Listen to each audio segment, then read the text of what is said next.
Hi, we just finished meeting for pronunciation practice on Monday, January 10th. And we had really interesting words and some fun words. And we started with a contrast between peel and pill. Peel, your tongue is very high. Peel, and then it slides down and makes the Y sound. So it's almost two syllables, it's two parts. If your tongue doesn't go high enough into the eat position, P, it'll sound like I. P, and that's the vowel you need for the second one, pill. So in number 5, this tongue stays almost flat until it goes up for the L.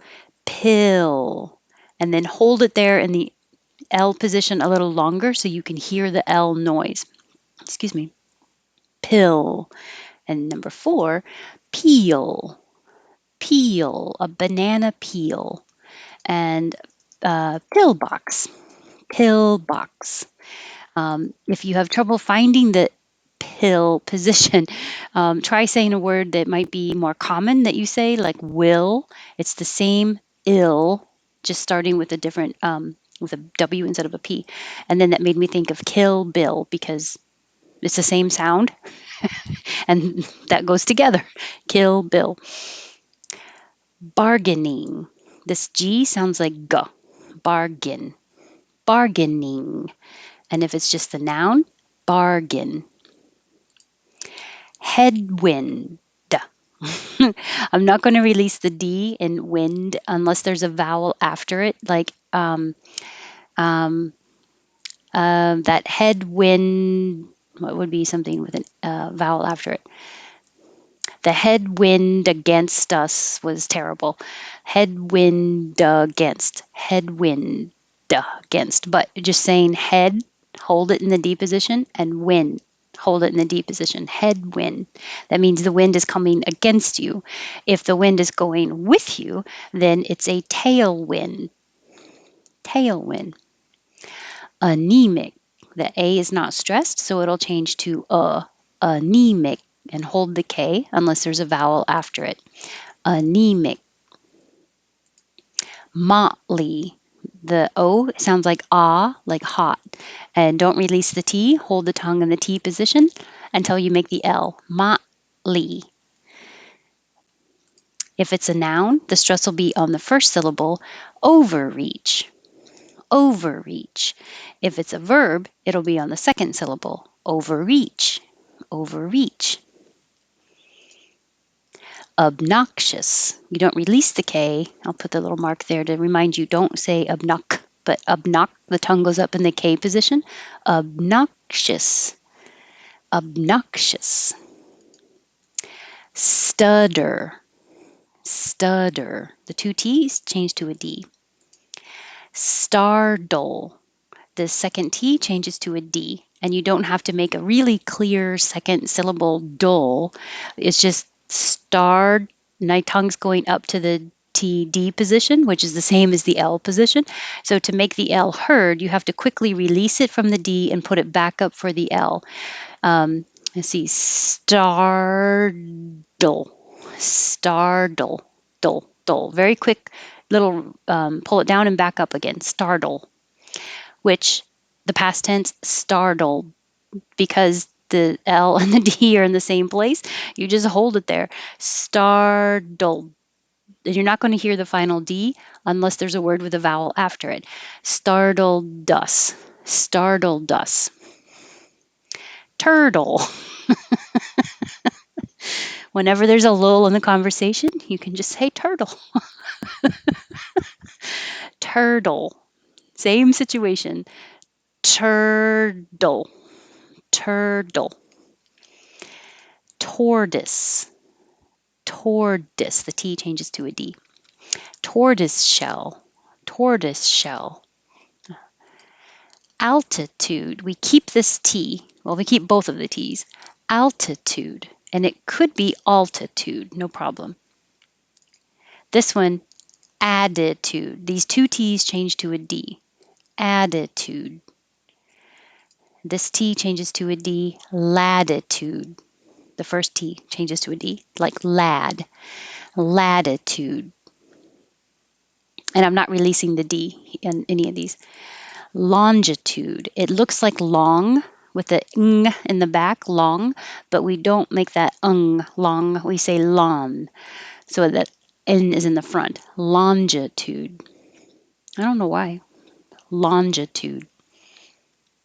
Modern. Ma open for ah. Modern.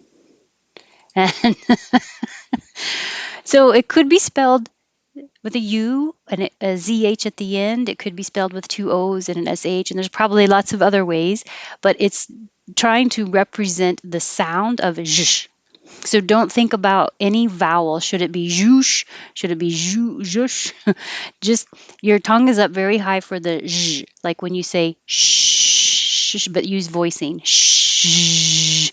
So your tongue should be up very high. Zhush, zhush, or zhoosh.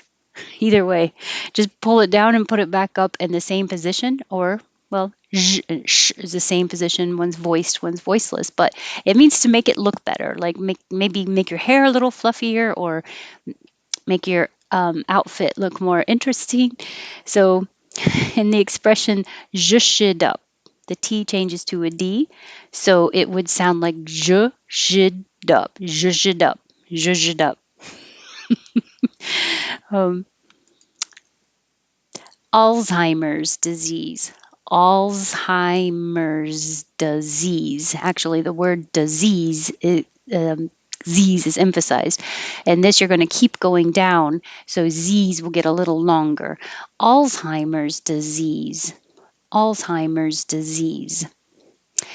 Cache. I thought this could be pronounced cachet. When you see the little E with a line over it, that's the French pronunciation, meaning say the E like an A, like cafe. But when I looked it up in the dictionary, they didn't have that option. So I guess Americans are not using it. They're just saying cache, like clear your cache and cookies from your computer. That sounded odd by itself. Espresso, really no other way to spell it. Espresso, espresso. And you can say this with four syllables, etc., etc., etc., etc., etc. Or with three syllables, etc., etc. Or you can say yada, yada, yada. This you can say foliage, foliage, or just two syllables, foliage. The dictionary said the two syllables is non standard, but that's the only one I use. So um, if you want to be more correct, use three syllables, foliage. Ah, this, the debate will never end. Should it sound like a J, GIF, or should that G sound like a G, GIF? Either way, people say it both ways. No matter which way you say you like, somebody's going to say it's wrong. So the G does stand for graphics. So graphics, that makes sense. But following the rules of English, when an I comes after the letter G, it sounds like a J.